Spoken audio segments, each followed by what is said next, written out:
नमस्कार दोस्तों, मेरा नाम है सुखदेव और आप मेरा चैनल देख रहे हैं जॉब तक। दोस्तों आज हम बात करेंगे एनपीसीएल नौरोरा की तरफ से न्यू रिक्वायरमेंट आई है उसके बारे में। नौरोरा एटॉमिक पावर स्टेशन की तरफ से दोस्तों परमानेंट बेसिस वैकेंसीज आपका आया है, जिसके लिए मिनिमम क्वालिफिकेशंस की बात करें तो 12th आईटीआई डिप्लोमा नर्स और ग्रेजुएट के लिए वैकेंसीज है। बहुत तरह की पोस्ट है आपका, स्टेशनरी ट्रेनिंग टेक्नीशियन, नर्स और भी प्लांट ऑपरेटर जैसे वैकेंसीज आपको देखने को मिलेगी। काफ़ी अच्छी रिक्वायरमेंट है।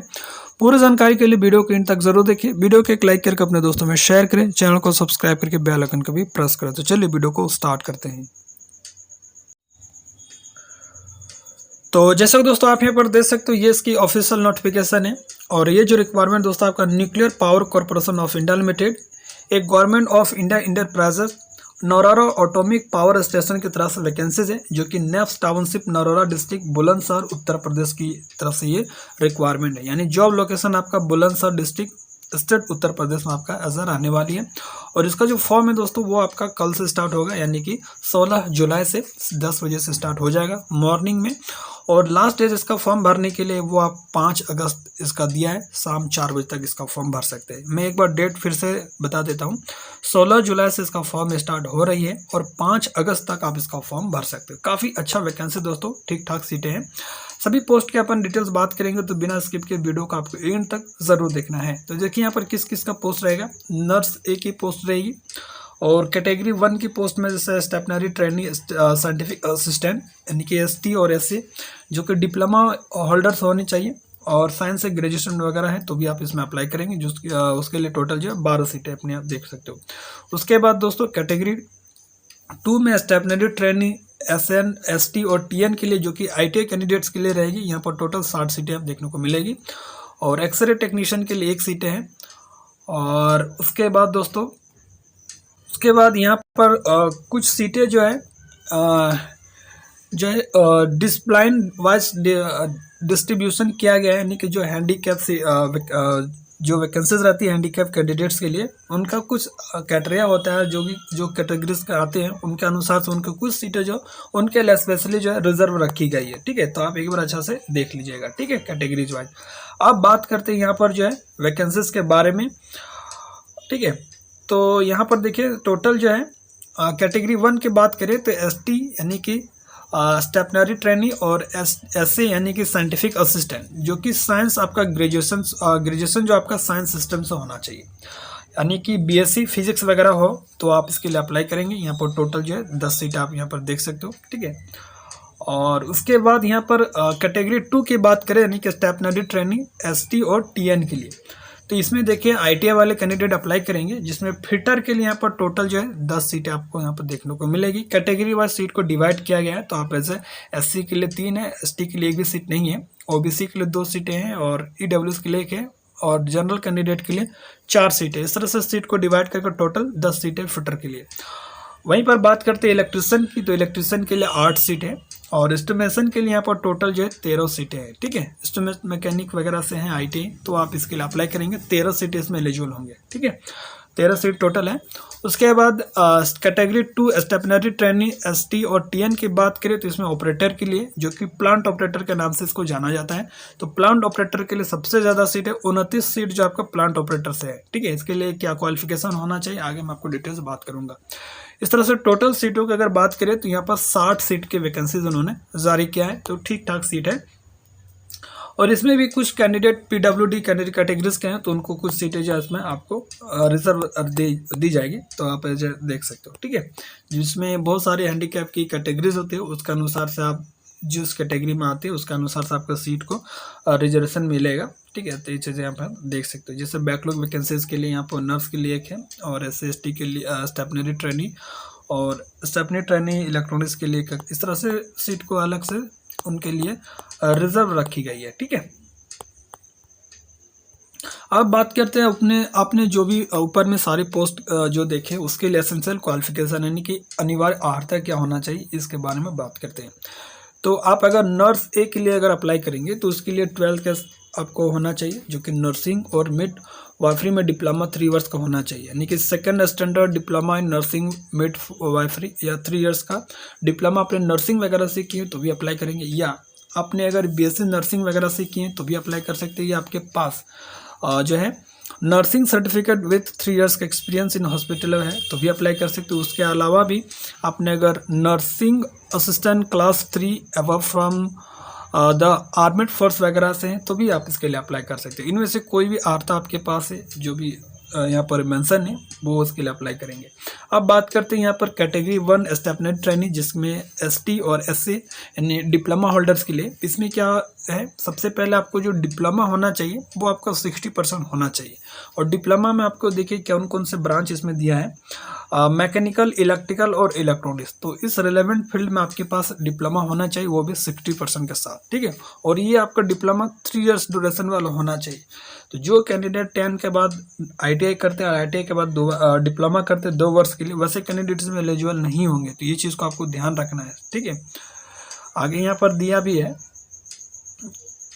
जैसे देख सकते हो दोस्तों, candidate who have pursued diploma in lateral entry second year diploma after 10 SSC plus ITI are not eligible, ठीक है। तो ये चीज़ आपको ध्यान देना है। 3 इयर्स का पूरा डिप्लोमा होना चाहिए फुल टाइम, तभी आप इसमें अप्लाई कर सकते हैं। तो ये सारी चीज़ें आप देख सकते हो दोस्तों, ठीक है। तो जब भी आप डिप्लोमा करें 3 इयर्स का ही करें, सबसे अच्छा रहेगा। उसके बाद दूसरा जो वैकेंसीज है कैटेगरी 1 जिसमें stipendiary training scientific assistant ST SA और साइंस आपका ग्रेजुएशन होना चाहिए। इसमें भी 60% के साथ आपका BSc, ठीक है, BSc वगैरह आपको फिजिक्स वगैरह या रसायन वगैरह से होना चाहिए या इलेक्ट्रॉनिक्स वगैरह या कंप्यूटर वगैरह से, तो इसमें आप कर सकते हैं। यानी कि BSc आपका मिनिमम 60% के साथ होना चाहिए और इसमें आपका फिजिक्स, केमिस्ट्री, मैथमेटिक्स और साइंस वगैरह या आपने इलेक्ट्रॉनिक्स या कंप्यूटर साइंस वगैरह से किए हैं तो आप इसके लिए एलिजिबल होंगे, ठीक है। और प्लांट ऑपरेटर वगैरह की बात करें तो इसमें आपका 10+2 होना चाहिए मैथमेटिक्स वगैरह, ठीक है। तो ये सारी चीज़ें यहाँ पर देख सकते हो। और साथ ही दोस्तों आपका इंग्लिश आपका सब्जेक्ट में कंपलसरी होना चाहिए। आपका अगर सब्जेक्ट में इंग्लिश नहीं है तो आप इसमें एलिजिबल नहीं होंगे। तो ये चीज़ आपको ध्यान देना है, ठीक है। उसके बाद बात करते हैं कैटेगरी 2 स्टेपनरी ट्रेनिंग। इसके लिए टोटल देखिए मिनिमम आपको क्वालिफिकेशन 10th के बाद आपको ITI होना चाहिए, रिलेवेंट जो ट्रेड दिया उस ट्रेड से। लेकिन ITI में 50% न्यूनतम अंक एवं संबंधित ट्रेड फिटर, इलेक्ट्रिशियन, इंस्ट्रूमेंटेशन में 2 वर्ष का ITI प्रमाण पत्र होनी चाहिए, ठीक है। यानी कि 10th में मिनिमम 50% मार्क्स आपका साइंस सब्जेक्ट मैथमेटिक्स वगैरह में होना चाहिए। यानी कि साइंस और मैथमेटिक्स में मिला के आपको 50% आ रहा है 10th में तो आप अप्लाई कर सकते हैं। साथ ही 2 साल का ITI होना चाहिए रेलेवेंट ट्रेड से, जैसे फिटर, इलेक्ट्रिशियन और इंस्ट्रूमेंटेशन से, ठीक है। तो वो वैसे कैंडिडेट जो 2 साल से कम के ट्रेड है वो आपके 1 साल का अप्रेंटिस वगैरह है तो आप अप्लाई कर सकते हैं, या आपके पास 1 साल का एक्सपीरियंस है तो आप अप्लाई कर सकते हैं। हालांकि इलेक्ट्रिशियन और फिटर और इंस्ट्रूमेंटेशन 2 साल का ही कोर्सेस होता है तो आप ऐसे देख सकते हो, या आपने अप्रेंटिस किए हैं तो आपको एज जो है एक्सपीरियंस पे भी काउंट किया जाएगा। तो ये सारी चीज़ें यहाँ पर आप देख सकते हो, ठीक है, यहाँ लिखा भी है, ठीक है। अब जो सीटें हैं वो आपका ऑपरेटर, प्लांट ऑपरेटर के लिए, प्लांट ऑपरेटर के लिए मिनिमम 12 होना चाहिए, 10+2 होना चाहिए। और 10+2 आपके किस में होना चाहिए, फिजिक्स, केमिस्ट्री, मैथमेटिक्स वगैरह। यानी कि साइंस स्ट्रीम से आपने 12th किए हैं तो आप प्लांट ऑपरेटर के लिए अप्लाई कर सकते हैं, क्योंकि 29 सीट आपका प्लांट ऑपरेटर में ही है, ठीक है। और साथ ही आपका सब्जेक्ट में इंग्लिश होना ज़रूरी है। उसके बाद एक्सरे टेक्नीशियन की बात करें तो इसमें भी 60% होना चाहिए 10+2 में। और वे 1 ईयर का मेडिकल, रेडियोग्राफी या एक्सरे ट्रेड से रिलेटेड आपके पास सर्टिफिकेट्स होने चाहिए। और 2 साल का आपके पास एक्सपीरियंस है तो भी अप्लाई कर सकते हैं, बट उस ट्रेड से रिलेटेड आपके पास कोर्सेस होना चाहिए। साथ ही 2 साल का एक्सपीरियंस भी उन्होंने मांगा गया है, ठीक है, जिसमें मेडिकल या रेडियोग्राफी या एक्सरे से रिलेटेड आपने कहीं वर्क किए तो अप्लाई कर सकते हैं, ठीक है। तो ये सारी चीज़ें यहाँ पर देख सकते हो दोस्तों, ठीक है। अब यहाँ पर बात करते हैं important information for the stipendiary training के लिए। तो यहाँ पर हाइट वगैरह दिया है और वेट वगैरह भी दिया है और एज वगैरह यहाँ पर दिया है, और साथ ही आपका क्या सैलरी रहेगी ये डिटेल्स दिया है, ठीक है। यहाँ पर जैसे कैटेगरी 1 स्टेपनरी ट्रेनी और साइंटिफिक असिस्टेंट की बात करें जो कि डिप्लोमा होल्डर के लिए, उनकी जो है हाइट वेट जो होना चाहिए दोस्तों आपका 45.5 kg और हाइट आपका 160 सेंटीमीटर होना चाहिए। और ट्रेनिंग आपका पहले 18 महीने की होगी, यानी कि 1 साल 6 महीने की। और प्रथम साल आपको 24,000 रुपये दिया जाएगा, अगले 6 महीने के बाद आपको 26,000 दिया जाएगा। ट्रेनिंग कंप्लीट होने के बाद आपको दोस्तों 5 साल का अधिकतम बॉन्ड कंप्लीट होने के बाद आपका सैलरी जो बढ़ के मिलेगा। ठीक है, यहाँ पर देख सकते हो दोस्तों, काफ़ी ज़्यादा इसमें सैलरी भी रहती है।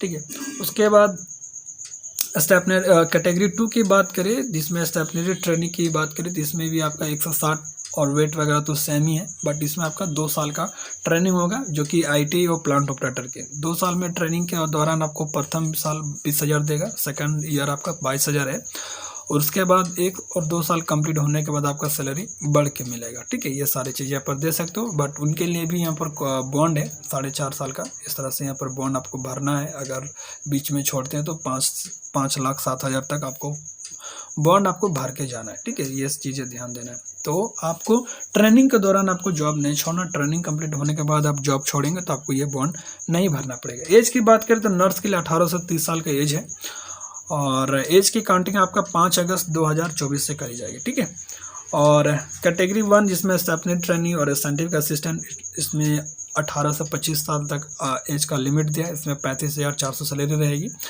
और नर्स के लिए आपका 44,900 सैलरी रहेगी। ठीक है, वो दो जो भी ट्रेनिंग पीरियड है वो ट्रेनिंग पीरियड कंप्लीट होने के बाद ये सैलरी आपको रहने वाली है। और स्टेपनरी ट्रेनी एसटी और टीएन की बात करें, और इनकी प्लांट ऑपरेटर वगैरह की बात करें, तो इसमें भी 18 से 24 साल तक आपका एज होना चाहिए, और 21,700 सैलरी आपका रहेगी। ठीक है, और यहाँ भी स्टेपनरी कैटेगरी वगैरह सबका सेम ही है।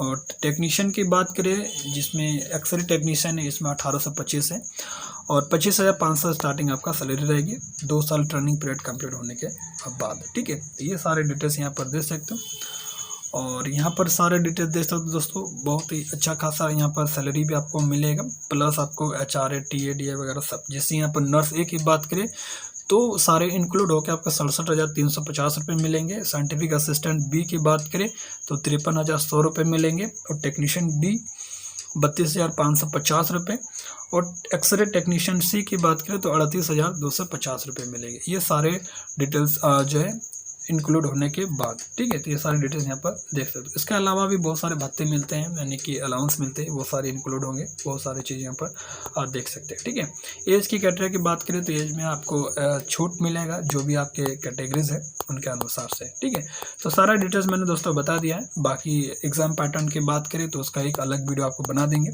आप अगर चाहते हैं कि सिलेबस के बारे में वीडियो बनाइए तो मैं एक अलग वीडियो आपको प्रोवाइड कर दूँगा, क्योंकि वीडियो काफ़ी बड़ा लंबा हो गया है, तो इसलिए मैं अभी फ़िलहाल के लिए जो इंपॉर्टेंट चीज़ें था मैंने आपको बता दिया।